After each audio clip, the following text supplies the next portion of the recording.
respect, whether they're a parent, a sibling, or a spouse. We are so blessed to have been loved so greatly that absence of love, or that physical absence, manifests as love and grief, because at times grief is love and love is grief, and the two are hard to tell apart, and how fortunate and blessed we are to have learned that lesson, and to have had those relationships. And in retrospect, I can say that in a calmer way without bawling my eyes out, because at month 1 and 6, we don't feel that way. We're angry, we're pissed, and we're upset with the world at what's happening, and those feelings are all legitimate, and that's okay.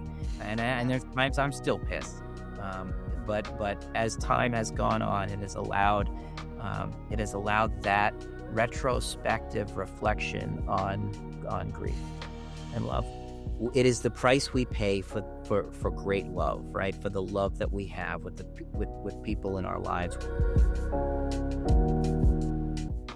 Welcome to episode 9 of the Game On Glio Podcast.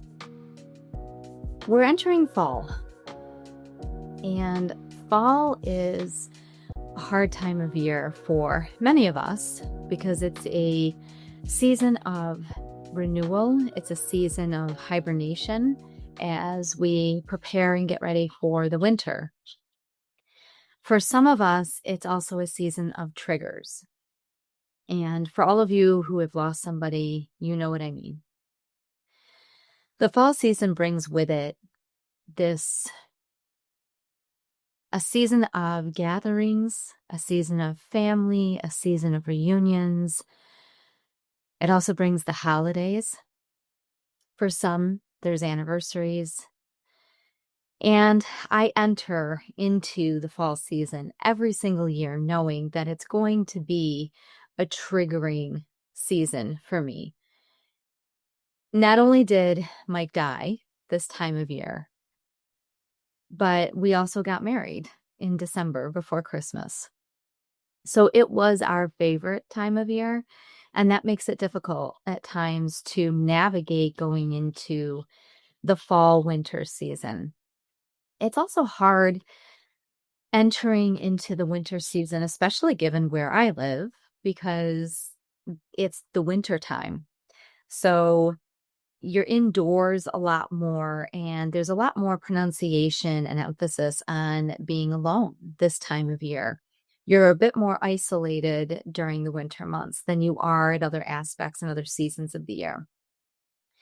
What I have found that has been very helpful for me is finding ways to really push self-care.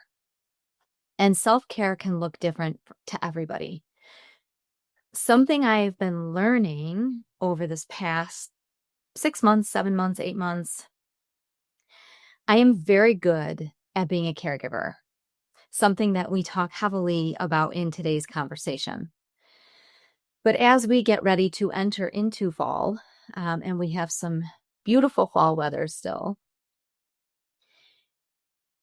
this guest we have on today really talks to us about his experience as a caregiver. Caregiving for some of us is innate. It's part of our nature. It's who we are.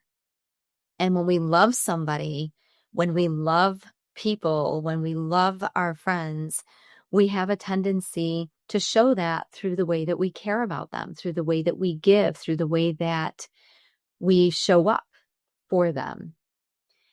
And when you've also been a caregiver to somebody that you love dearly, it becomes part of a habit that you have.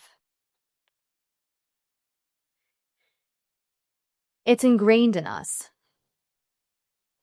Self-care, and something that I've noticed is that with all of the people that I love the most, the people in my inner circle, my friends, my family, I show up for them all the time. And I don't expect anything in return. But I have a tendency to constantly give without replenishing my own cup. without taking time and space for me. And even when I take a few minutes in the morning to decompress or turn off my phone or meditate, those are all pieces of self-care, but I need to do more. And sometimes I don't feel like I do enough of that. So I also do, and this was given to me, it's a journal. So it's got blank pages. It's absolutely beautiful. It's got like this felt cover. It was given to me by my best friend's mother, who I adore and love immensely. She lives down in New England, and I've known them for over 30 years, I think, close to 30 years. She gave this to me as a reminder for me to never stop writing, because I am a writer at heart. And that is part of my self-care. Journaling is something that can be very therapeutic and very healing. So I've started to identify ways in which, even though I'm a caregiver by nature, by instinct, and it was one of the reasons that I became a social worker in a previous life, I also need to be able to take care of myself and replenish my own cup so that I can continue showing up for those that I love. And I will never stop showing up for those that I love. But as a caregiver, it's really important to be able to take care of ourselves, not just after somebody's died, not just after we've lost that person, and then finding a way back to taking care of ourselves, but also during taking care of somebody who's ill. When we're taking care of our parents, our elderly parents, if you're taking care of your children, if you're taking care of friends and family, or if you have a partner, a spouse that is healthy and you're constantly showing up for them, it's okay to also say, I need you to meet me halfway. I need you to show up for me as well, and identify where your boundaries are and be able to show up for yourself and identify how important it is to show up for yourself as much as you're showing up for them. So that is today's conversation. This is what we are talking about in today's episode. And I am so, so excited to bring on our guest next. He is a huge advocate in the space of brain cancer. He has worked in the philanthropic arena for a very long time, and he'll be joining us after a brief word from one of our sponsors. This season of the Game On Glio Podcast is sponsored by GT MedTech and GammaTile Therapy. Learn more at GammaTile.com.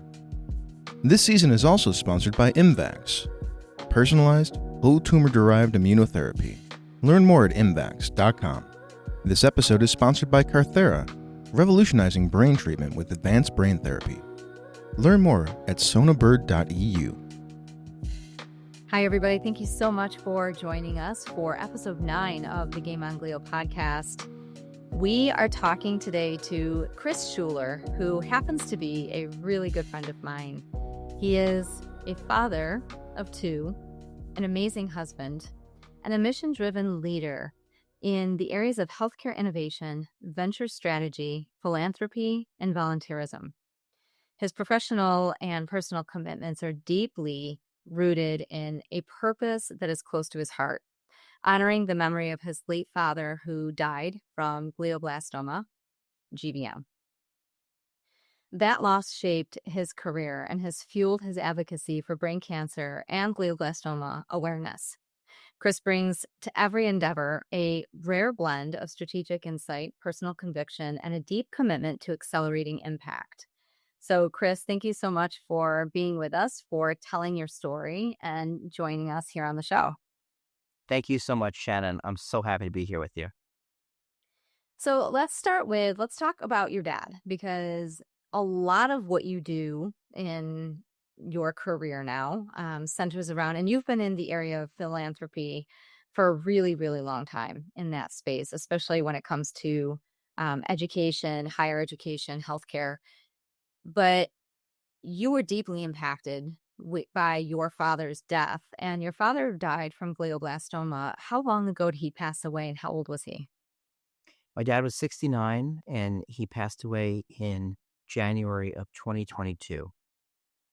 So 2023, I have to do my math. So almost 3 years ago. Yeah. Almost 3 years ago, it feels like at times it feels like not a day has gone by, and at times it feels like a lifetime. Right? It's weird that the dynamic of space and time, it feels like things go by really quickly, and then sometimes you're like, wow, it feels like it was just yesterday. Exactly. Yeah. So, talk a little bit about, you and your mom were your dad's primary caregivers.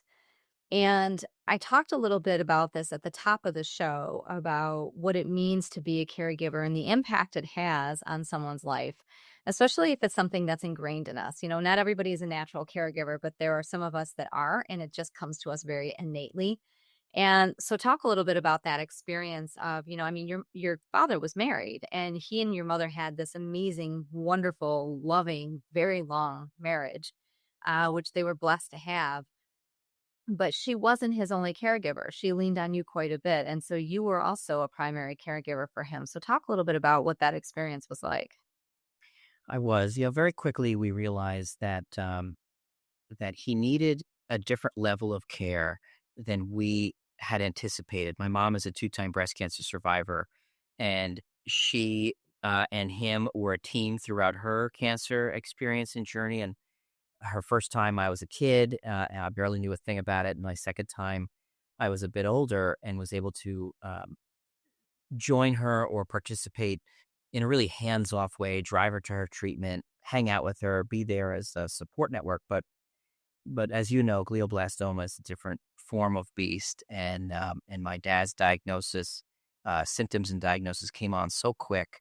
His word finding difficulty, his inability to speak based on the location of his tumor, it affected us so quickly and deeply that we knew we needed to work together. And I identified as a son that I I wanted her to enjoy him, to be there as a spouse can be there for a spouse in the only way she could be there for him. And what could I do as a son to supplement that care? And in time, that became really being the primary caregiver for him. As folks know, with this disease, sometimes it moves quickly and viciously throughout the body, and beyond the word finding difficulty and figuring out ways to communicate with him with red light, green light signs. Eventually, it took his ability to do things on his own away. And I know the first time that caregiving really slapped me in the face, beyond trying to find the doctors, the second opinions, the clinical trials, it was, well, he needs to shower, and mom can't do it anymore. She can't shower him. She can't stand there in the shower next to him. She's going to hurt her back. She has a bad back and a bad neck, and there was no discussion or question about it in my mind. I just said, well, I'll do that. Dad, are you okay with me giving you a shower? And he smiled and nodded. And there's some amount of dignity we want to provide for our loved ones, and I'm thankful that the relationship I had with my dad was one of complete trust. And so he welcomed that. And from that moment on, we got real close real fast. And I was able to provide a level of care for him that he needed, one that my Mhm. mom struggled with, and one that I believe offered him that dignity. So let me ask you, because, you talk about having to help him take a shower, and it kind of brings back, I had to do that for Mike towards the end, where I had to help him to the bathroom. I had to help him wipe and kind of clean himself up and stuff like that. And it there's an intimacy there, but there's also, how did you handle, because yes, you stepped up to the plate, you asked for his permission, he was okay with you doing that, but on an emotional level, when you walk away from that experience, how how did you reconcile that, and how did you allow yourself to heal? Because that is very hard to, this is your parent. They're always supposed to be your parent. Mhm. So when the tables are turned and all of a sudden you're kind of the parent to them, even though you're the child, Mhm. and this is your strong, older father, how did that experience sit with you? Because that could not have been easy. It wasn't easy, and I felt strongly that it was my responsibility as a son to do that. I did not think I was doing something above and beyond what a son should do for his father. I felt Mhm. that this was the least I could do, considering the enormous circumstances that he was facing. I wanted to do everything I could for him. I wanted to be everything I could for him. And a lot of that, with his inability to speak, it made him incredibly vulnerable, um, and the need was greater for me to take a much more forward step, in all those cares. But to your point, y- your dad, your parent is someone that they raised you. They take care of you, and he did that. And now I'm an adult, and I figured, yeah, I'll take care of my dad when he's 90 years old and needs to be wiped on the toilet. And we would even joke about that for years of, oh, you'll be doing this for me when I'm 90.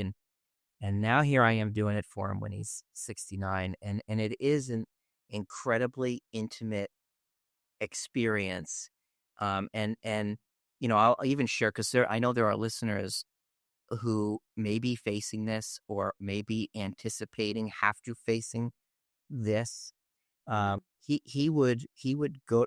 I would help him onto the toilet, and my dad really didn't need much privacy in his life. In fact, he preferred having me around, and I know that I added a level of comfort to him at all times. So there were times I would be on my knees in front of him while he's on the toilet, and I have my arms wrapped around him. He is resting his head on my shoulder, and Mm. often that's how he went to the bathroom. And I was there for him. And Yeah. that was a very emotional process. And it even brings back emotion now as I think about it, because it was an incredibly intimate thing that we Mhm. shared, because he knew I was there and I would never leave his side. And I've got two kids at home, and I'm doing the same thing with them. I'm sitting with them trying to potty train them. So it was such a weird place to be in my life, that I'm doing both ends of this. Mhm.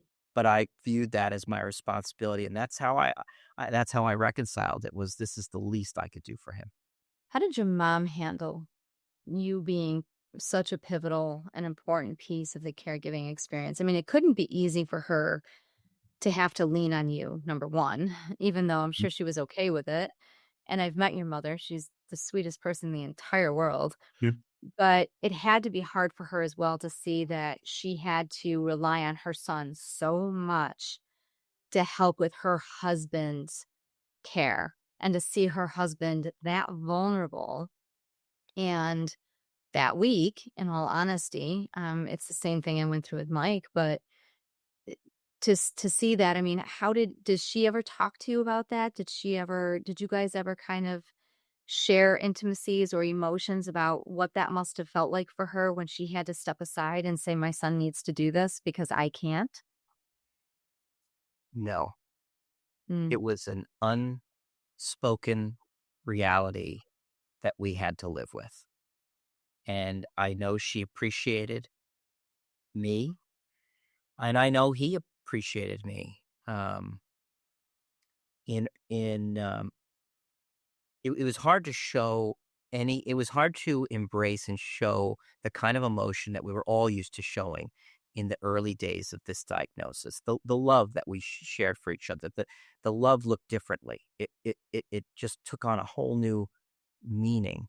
Mhm. Um, yeah, I actually put this down on my calendar, and I think about it every year. I set it as an annual reminder, that early in September, my dad was diagnosed in July, and he began his treatment over the summer and into the fall. And early in September, I was helping him get out of bed, and he reached out for me, and I thought he was reaching out for me to grab me, to like grab my arm to steady himself, and he wasn't. He was reaching out to hug me, and I had been hugging him proactively for 3 months all the time. We were very close.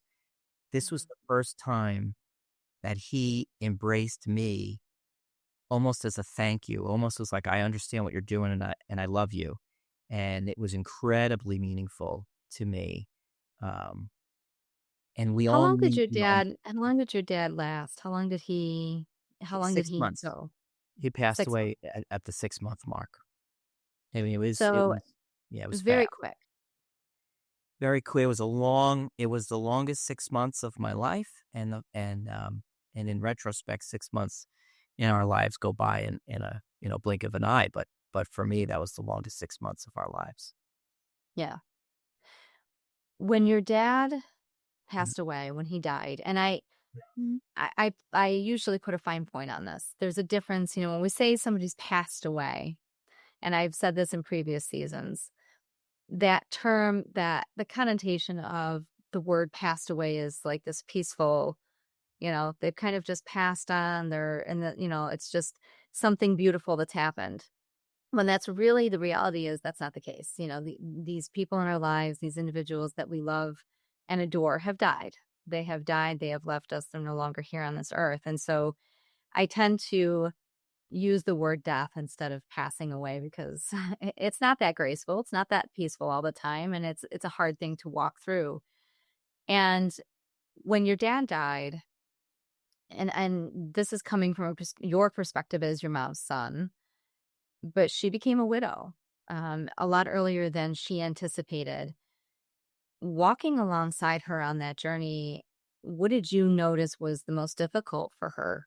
How do you think that it changed the dynamic of how she lived after he died, especially at the age that she was at? Yeah, she didn't. From my perspective,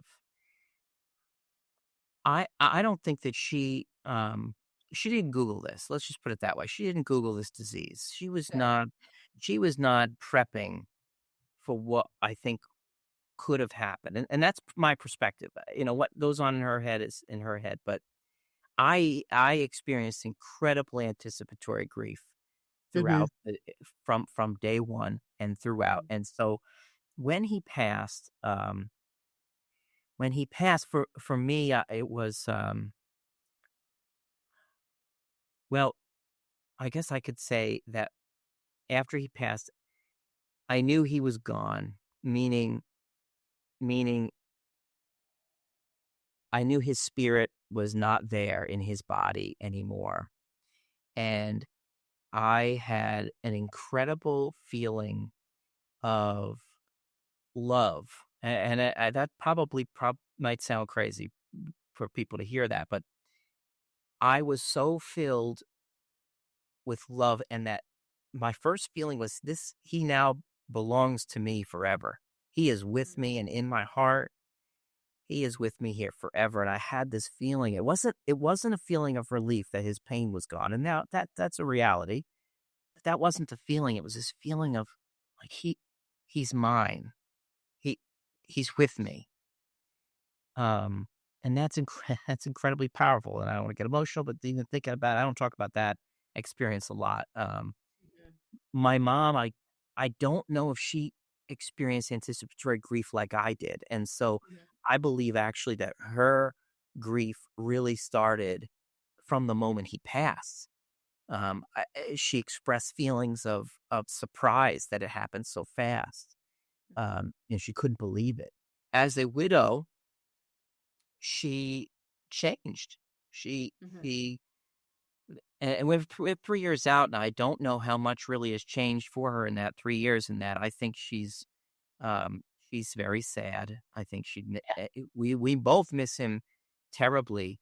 Um, and I know in the early days, it was very hard for her to find a reason to be happy or to find any reason to find joy in life. Mhm.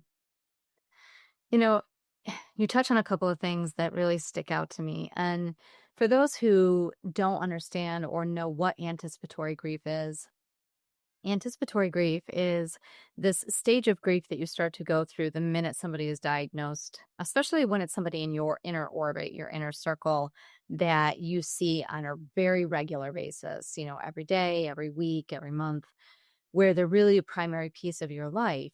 And when the dynamic shifts because of a severe health change, you go through this grief of what was versus what is now.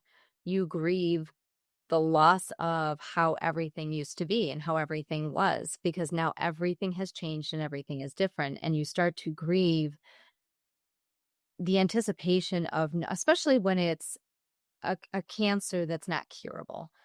You tend to grieve this idea of knowing that this is going to take them at some point.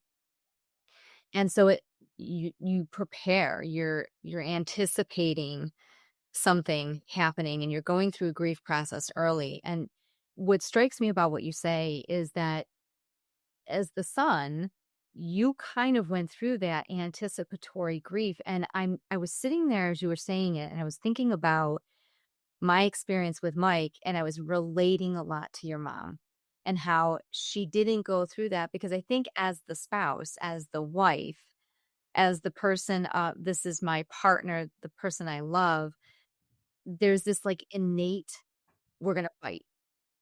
We're going to fight through this. I'm going to have hope. We're going to see where this goes. And that was, even though I had some anticipatory grief in the loss of what our life looked like and that it was no longer going to look like that, I didn't go to that place of this is going to take him. I kept thinking, we're going to get 5 years out. We're going to hit that 5-year, that special 5-year number. And, we're going to get there. And so I didn't really, I didn't prepare myself. And I think I went through a lot of what your mom went through, when it happened. I knew it was coming. I was stoic. I was strong as it happened. The minute it happened, it was like a Mack truck. Like, I was just like, I can't believe this just actually happened. So, and it's interesting that anticipatory grief that you went through led you to this place of extreme love for him and being able to, from a perspective of, I get to carry him with me. I think that is extremely profound, and really, it's just such a gift that you were able to have that. And you had mentioned that to me before, that you had that moment, and I was envious in a way that you were able to come at it from that perspective and see that and feel that when he died. Yeah. So it's interesting. It's interesting, the dynamic, the difference between the way you went into it and the way your mom went into it. Absolutely. And everyone's journey is so unique. And that's incredibly, it's insightful to know, and I think empowering to know that everyone's journey is unique, because that means there is no wrong way of approaching this disease, and there is no false hope. We have to have hope. It's what keeps us going.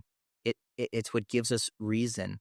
As humans, we survive. We have to be survivors, and so we cling to anything in life that gives us that feeling, or that reason to have hope. And that's a tool, I think, for people who are dealing with this, whether they're a caregiver, a spouse, a child, a sibling, that you have to take and use what you can to be the best version of yourself for your loved one. And if you are in fact dealing with this yourself, and you're a patient, there is hope. There is hope, because it is a unique disease. It does not look the same for everybody. Right. Do you think that's one of the biggest things you've learned throughout, now that you're almost 3 years into his death? Do you think that's one of the biggest pieces that you've learned? I mean, what have you carried away with you, and how do you think you've changed as a human being from this experience? Yeah, that's a big question. because everything, Of course it is. Come on, Chris. everything, You know I was going to ask the big questions. everything changed. Absolutely everything has changed. As you know, from your experience and others know, I am absolutely not the same person I was on July 1st of 2021 before my dad was diagnosed with terminal brain cancer.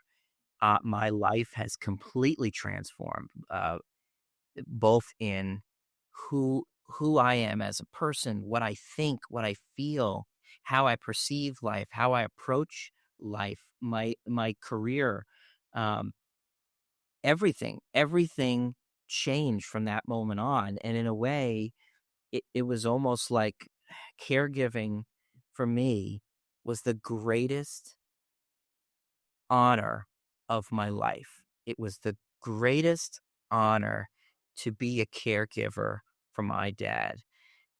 And if that's the reason that I came into his life, I'm adopted, so I find identity a fascinating topic, and why we are the way we are and who we are the way we are.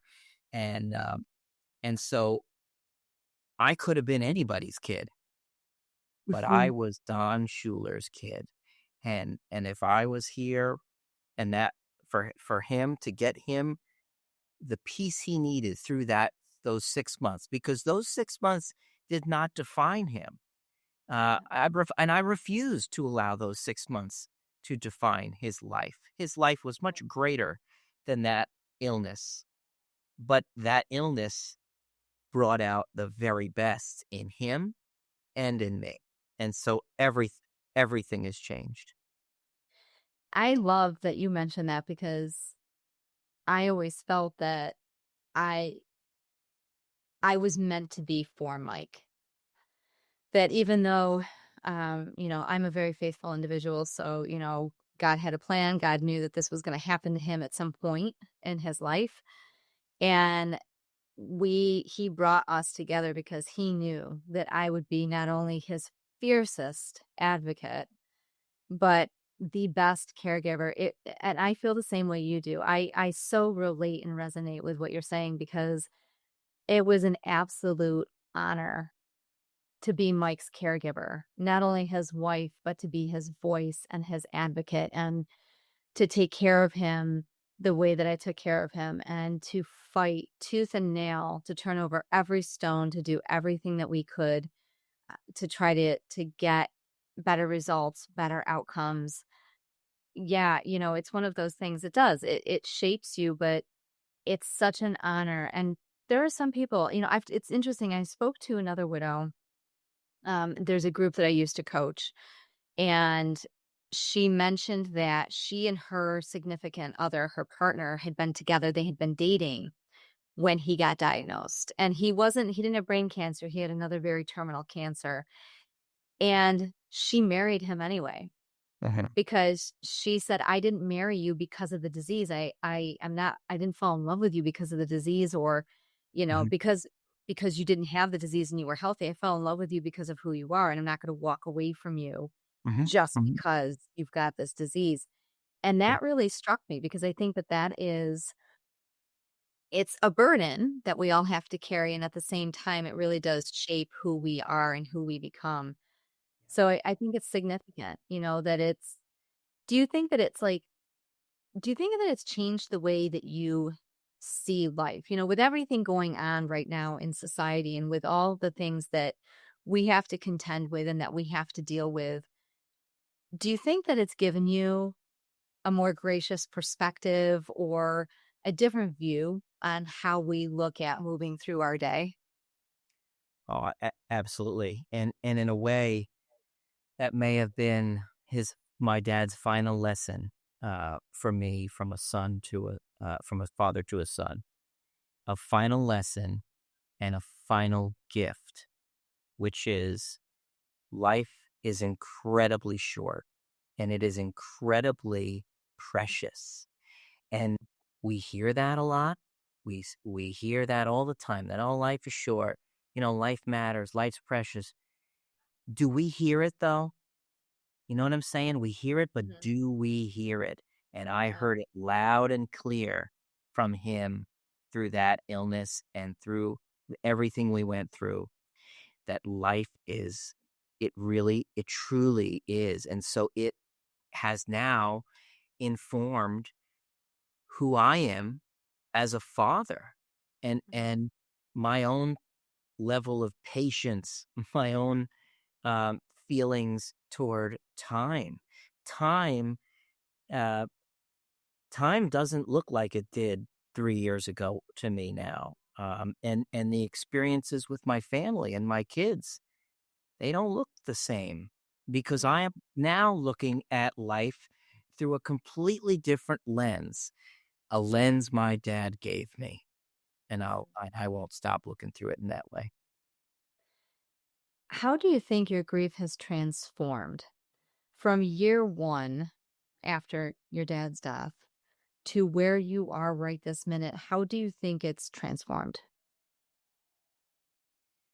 That's a good question. I'm not a perfect student of grief, and probably wouldn't get the grief graduation, because there are times where I feel incredible amounts of regret, where I question the things we did, and that I have sleepless nights, and we're 3 years on, and I still struggle emotionally with all of it. And I think at the grief is such a roller coaster, and it almost it's almost like the tide coming in and out. Grief, it comes in and it's powerful, and then it goes out, and for a moment there's like this calm and peace, and you see things differently and clearly, and you can find joy, and then before you know it, it's back, and maybe this time it's back worse. And that's a really, that's something that I struggle with today, in that I can't say I've gone from A to B in grief. I'm going from A to B to C to D, then back to B. It's like this back and forth, real I think emotional. that's I think you bring up a good point. This is something that we really need to focus on, because I don't think you ever graduate from grief. I don't think that ever happens. I think it transforms, and maybe it softens a little bit from how much it stings those first 6 months, the first year. But I don't think you ever really graduate. It never really goes away. It ebbs and flows. And sometimes it takes on different forms. Sometimes it navigates differently, or it hits you in different spots or in different places. Mhm. But I think what you're saying is a really good reminder to all of those who might be walking some type of journey through grief, whether it's through brain cancer, a different cancer, or a different form of death or illness. Grief is a very fickle friend. It has many different faces, and it comes and it goes in our lives. And it doesn't matter if you're 1 year out, 3 years out, 4 years out, 10 years out. I know people that, lost their partners, lost their spouses, and they're 10, 15 years out, and they still have moments where all of a sudden it kind of smacks them, and they're like, wow, that Mhm. came Mhm. out of nowhere. I wasn't expecting that. Yeah, yeah, So yeah, that's the I think it's an price. important point to bring up. It is, and that's, to me, and I've read a lot about grief, and I know, and I've been embracing the grief community over the past 3 years, and follow wonderful people, and the things you put out there are, they're so authentic in how people experience grief. As we all walk these grief journeys, uh, uniquely, we all so do them together. We experience similar things. It is the price we pay for great love, right? For the love that we have with people in our lives, whether they're a parent, a sibling, or a spouse. We are so blessed to have been loved so greatly that absence of love, or that physical absence, manifests as love and grief, because at times grief is love and love is grief, and the two are hard to tell apart, and how fortunate and blessed we are to have learned that lesson, and to have had those relationships. And in retrospect, I can say that in a calmer way without bawling my eyes out, because at month 1 and 6, we don't feel that way. We're angry, we're pissed, and we're upset with the world at what's happening. And those feelings are all legitimate, and that's okay. And there's times I'm still pissed. But as time has gone on, it has allowed that retrospective reflection on grief and love. It's interesting. And not that I want to be quoting the royal family, but the Queen of England said it best. My grief is great because I loved.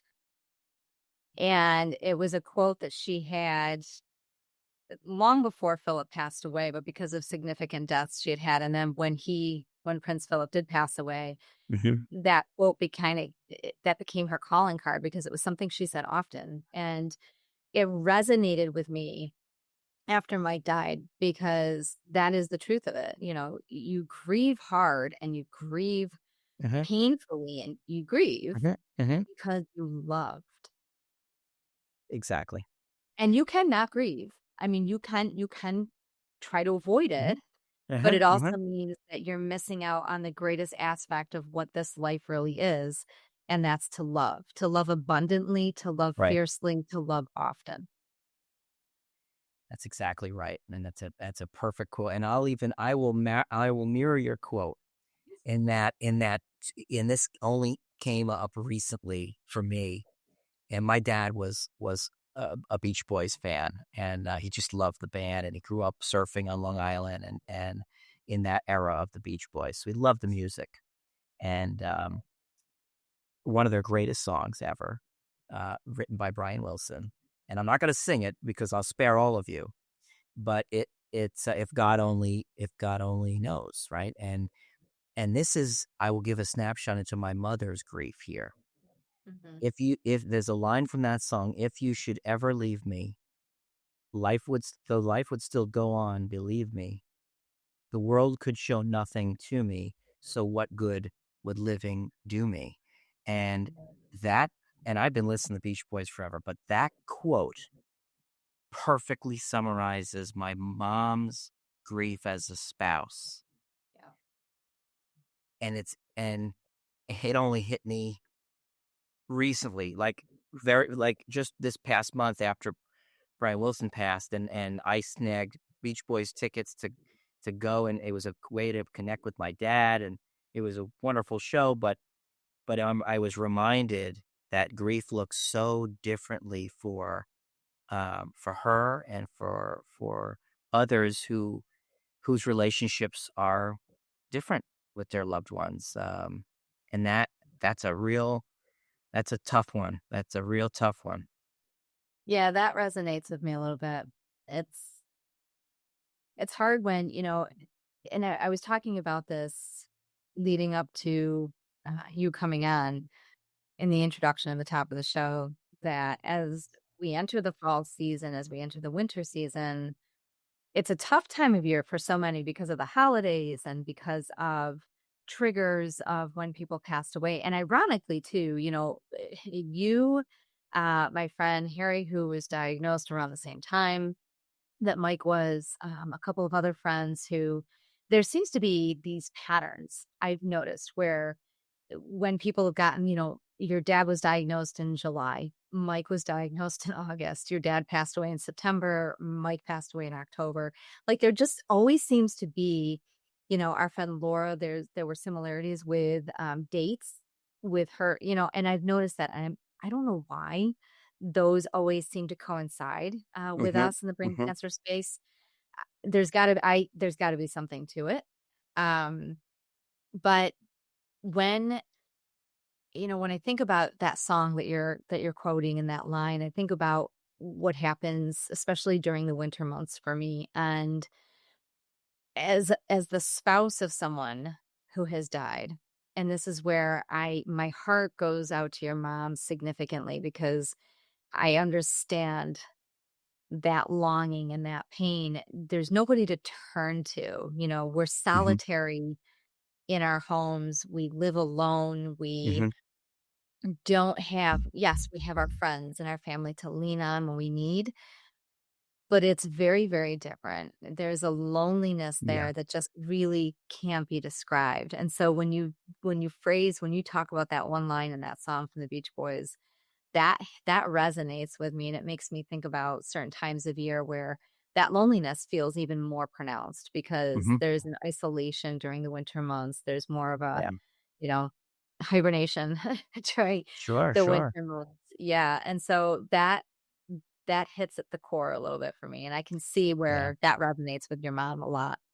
And that's where the grief community, I think, when it comes together and when we find those common points of sadness, of loss, of reminder, we are absolutely not alone. And even though sometimes in the brain cancer community it can feel like we're alone because it's a rare disease and it does not affect everybody, right? And it's Right. tough, but the grief community is a much larger community. And I've read some writings from widows who've lost husbands in war, and in a way their grief is so uh, loud and permanent and related to any widow of anything, and not only that, this is not new.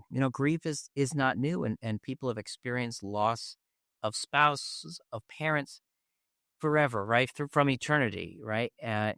Yet when it happens to us, it's like it's the first. It's the only thing that ever matters, and that's how it feels to us when we are so connected to a larger community of people who grieve. As we're talking about the brain cancer community and the brain cancer space, I'm curious, we're both very actively involved in this community, in this space. What do you see as a barrier or a challenge in the brain cancer space? What would you like to see? If you had, a genie that said I can grant you one wish in the brain cancer space, what would that one wish be? Uh, I would ask that genie to provide enough funding Mm. for biotech companies that are developing therapies, devices, drugs that are working hard to fix the problem. And I don't want to be controversial. I think there's plenty of money in the world, and there's different places it can go, and there's certainly worthy causes, both in academic research, both in the nonprofit sector. But if it was me, I would say we need to fund these biotech companies that are developing real solutions to the problems. Yeah. Companies like GammaTile, can I say companies out loud? Companies like Imvax, Well, companies like Kiragen, companies like Ancora AI. Like, there are exactly. companies out Yeah. there that are working hard to do this, and they need help. And I would get that genie to grant me capital to throw at those things, to give them the funding they need to get across the finish line. I like that. I think it would be if we could get more private investors to not be scared of Mm-hmm. the barriers for brain cancer. That I think could open a lot of doors. I think that a lot of people look at brain cancer and they say, well, there's no cure. Look at how hard it is to treat. It's really hard to get through the blood-brain barrier. Yes, those are barriers. Those are obstacles, but they're obstacles that biotechs are finding their way through and finding their way around. And my argument back to private investors and to corporations that do have capital that might be able to fund these biotechs, my statement back to them would be every disease started out this way. Yep, Every everyone. disease. Influenza did not have, it killed millions of people all across the globe. Mm-hmm. Breast cancer at one point was ravishing hundreds of thousands of women and killing them before there were cures Mm-hmm. for different stages and different types of breast cancer. Yeah. It is these companies that won't quit, that know that there is something out there that can work. And the only way we're going to get there is by being able to not be afraid of the term incurable. Because at Absolutely. one point, everything was incurable. We can get there. We can extend life for those who need it the most. And I'm not only talking about my dad, who was 69. There's biotechs like Flagship Therapeutics, like Targepeutics, who are developing drugs for pediatric brain cancer. And if there was ever anything more urgent as a father to 2 young kids, it is pediatric brain cancer. And so they're there. They're out there. We can do it. And other organizations, if the nonprofit sector could do, they can mimic everything that Cystic Fibrosis Foundation did 30 years ago with the pioneering of venture philanthropy. They could all be getting in the game, and they should be getting in the game, because donors have an expectation that the money they invest will make a difference.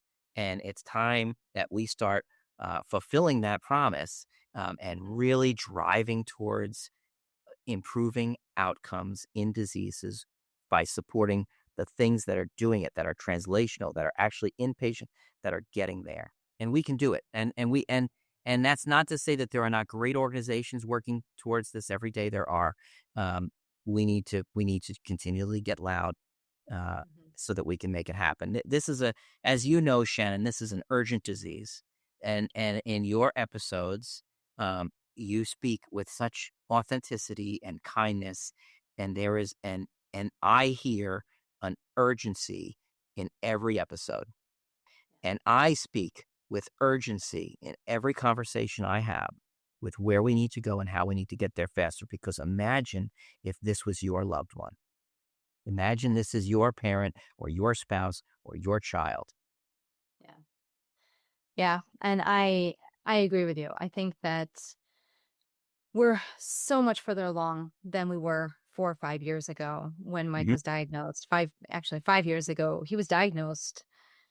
Wow, actually, he was diagnosed 6 years ago. 6 years ago this past summer. And it'll be 5 years in October that he passed away. It actually still blows my mind that he was actually diagnosed 6 years ago. That blows my mind. That was actually 6 years ago. And we're so much further along in this journey than we were then. What drives me nuts is, for some reason, when I look at the statistics, people 55 and under are the ones who are the most heavily diagnosed. Pediatric is still a very small pool, thank God, but it's a devastating disease in pediatrics. And the percentage of young adults and adults that are diagnosed, more than 60%, are adults under the age of 55. And that is not okay. I mean, no age is okay. And I hate that people like John McCain had to suffer through it. But when I think of people in their 80s versus people in their late 60s, in their 40s, in their 30s, in their 20s. Yeah. That's too young. It's too young. And, I think about all this, and it's not a tangent, but it's a little bit of a tangent. This conversation we're having right now in our society about how people are living longer. And because of that, we have to push back the retirement age, and you're not going to get Social Security retirement until this age now, because people are living too long. They're living too long, and we never expected this. And it's like, it's a bad thing. It's like people are being punished because they're living longer. And that drives me bonkers, because we should be living longer. We're finding ways to be healthier. We're finding ways to live healthier lifestyles. There's better innovation. There's better technology. There's better healthcare. So of course we should be living longer. But when you have a disease, we shouldn't be punished for wanting to live into our late 70s, our 80s, our 90s, especially if we can do it in a healthy way. There needs to be a precision approach to this disease. We know that, and we're not, as caregivers and patients, we're not looking for the silver bullet. If there was one, we would love it. But if we can get time, it's about time and quality of life. Because time is not guaranteed to any of us, right? And that's a rude awakening, but something most of us don't acknowledge, that time is not a guarantee. It's simply not. And so we're not looking for a miracle per se. We're looking, if we can get to tomorrow, then what can we get from there? And if we can get to tomorrow, then we need to look ahead to the tomorrow. Yeah. And the next tomorrow after that. That's where we have to get. And you're right. If we get to that point where it's treated like any other thing that we deal with in our lives, fine. Then let's get there. And that's where I think investors they can understand that. They can understand that it's not about a cure. This is about extending life and improving the quality of life, improving outcomes. We can do it. Yep. I agree 100%. Chris, this has been such a great conversation. I think that anytime we can have caregivers come on to talk about different perspectives, from their journeys, they're teachable moments for all of us. It helps all of us learn. And I'm a sponge. I love learning. I'm one of those people that thinks that if you ever get to a point in your life when you can sit there and say, I know everything, I have all the answers, I've lived enough life, I already know, and I don't need to be taught anything new. You can't teach an old dog new tricks type of thing. Mhm. Well, then put me out to pasture. Because we should never live life that way. We should always be willing to, and you can teach an old dog new tricks. I've seen it happen. So, I think we should always be willing to learn no matter what age we're at, no matter how far down the road we get. And I always learn from having people on. I take away something different each and every time that somebody comes on the show. And that's a gift in and of itself, because it helps me grow. It helps me learn. It helps me stay humble. So I really appreciate having you on. Your father's legacy is one that will always carry through. And there were moments where you were talking where I could hear him in my head going, yes, yes, yes. So I think he would just be so proud of you, and all that you've accomplished, and, the amazing man that you are for your wife and your kids, and you work really hard. And so I appreciate you, and I'm grateful that you've shared your story with us today. Likewise. Thank you, Shannon, for providing an opportunity and platform for me and for others to share their journeys in a place that is comfortable, and a place that people can feel welcome. People can click this button and hit play and hit pause and re-listen, and they know that they're not alone. They're simply not alone, because there is so much more we can learn, so much more we can achieve together. And I think your podcast, among a sea of other podcasts, this one is very, very special. And I know a lot of love goes into it, and I think even more love comes out of it. So thank you. Thank you so much. And with that, everybody, we will be right back.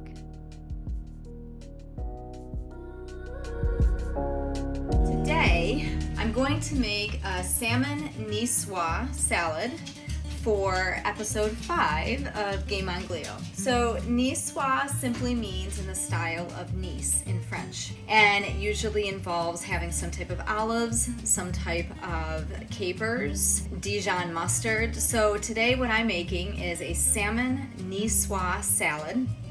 It's a great recipe for summer. For fall, I typically don't make it in the winter because it's usually served cold. And this recipe specifically calls for potatoes. So I'm going to show you the ingredients that we're going to use, and then I'll kind of talk you through it as we go. Right now what I'm doing is boiling my water, and I'm going to salt it generously so that we can start cooking the French beans and the potatoes.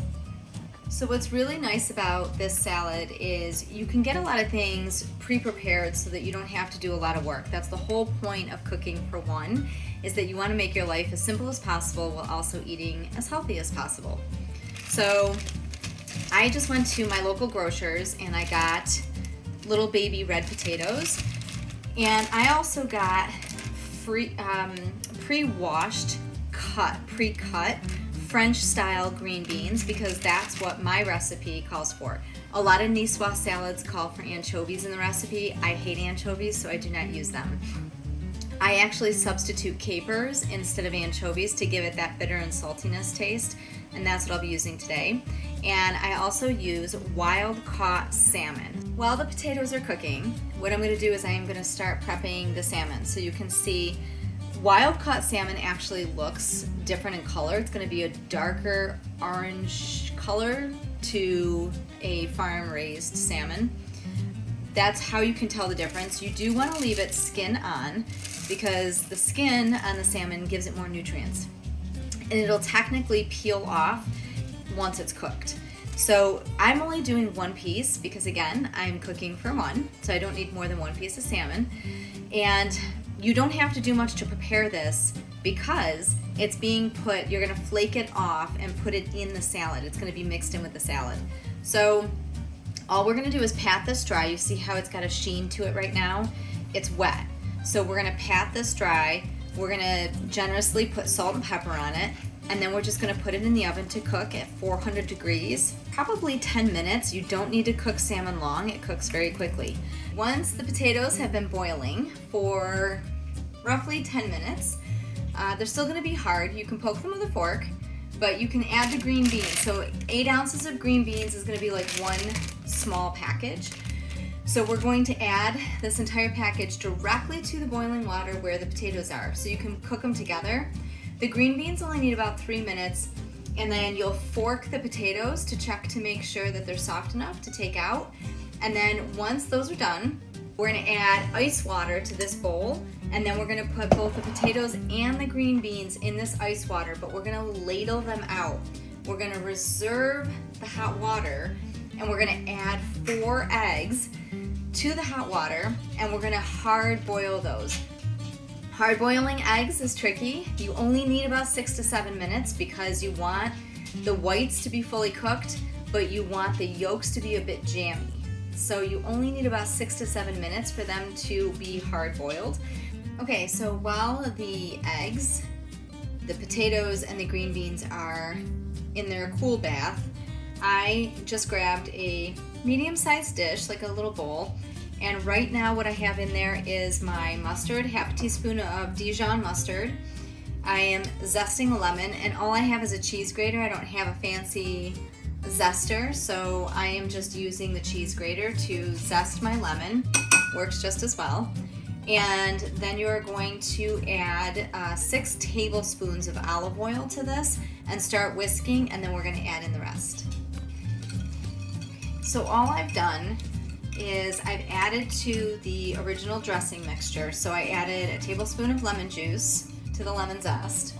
Then I added about a half a tablespoon of honey, and I like to use raw Manuka honey. It's healthier for you. It's actually really good for your digestive system, and it decreases inflammation, Manuka honey. And then you add about a medium shallot diced. What I love about cooking versus baking is that you don't have to be extremely precise. You can kind of go with what you're feeling or how things smell and taste.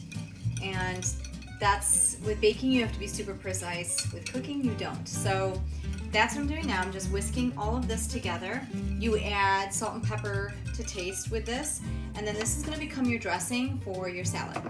Okay, so we're going to start assembling all of our salad. I have rinsed out the bowl and drained everything out. Little tip for you, and I will show you. So when you're hard boiling eggs, you see how great this one looks? The trick to getting the shell off pretty easily is to wait until they're really cooled before you start to peel them. If they're still warm to the touch when you go to peel them, they're gonna look like this, which is a bit more pitted. So if you want to get them in one fell swoop and not have too much difficulty, wait till they're really cooled off to the touch before you start peeling the shell, and then you'll get it looking like this. So all we're going to do now is we're going to start having our potatoes, then we're going to quarter the eggs, and we're going to start putting everything together. Look at that. You see how it's jammy and yolky still on the inside? That is a perfectly cooked hard-boiled egg. 7.5, maybe 8 minutes at the most. Making a dish like this salmon niçoise salad. It's actually very simple. In total, this may take you maybe 45 minutes to prepare and put together. This is how simple cooking for one can be.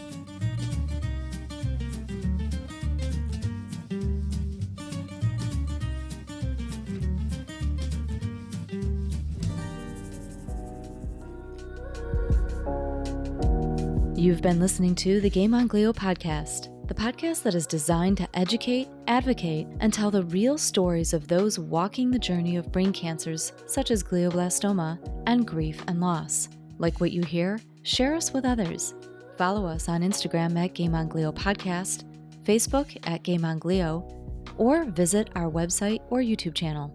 You can find us anywhere podcasts are played.